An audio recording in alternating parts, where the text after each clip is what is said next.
আয়, চলে আয় খাবি। ও বাবু, চলে এসো, আয়।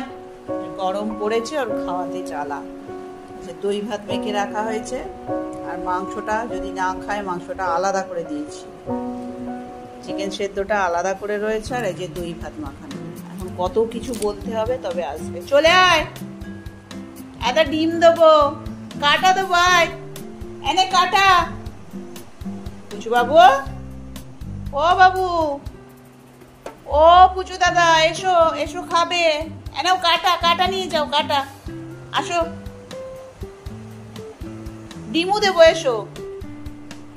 ডিম খেতে ভালোবাসে, কিন্তু এখন কাটা খেতেও ভালোবাসে। এখন কোনো কিছুতেই আসবে না, যেহেতু খেতে ইচ্ছে নয়। তুই খাবি না? তাহলে আমি গব্বর ভাইকে দিয়ে দিই, গব্বর ভাইরা কত সুন্দর খেয়ে নিল।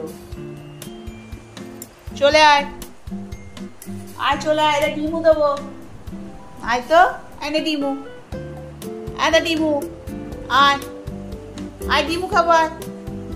কিছুতেই আসছে না, হে ভগবান, আজকে মনে হচ্ছে খাইয়েই দিতে হবে। আয় চলে আয়, ডিমু দেবো, আয়। এরা দিলাম, এরা দিয়েছি তোর ভাতের মধ্যে দিলাম, আয় আয়। আসবি না? কি রে, চলে আয়।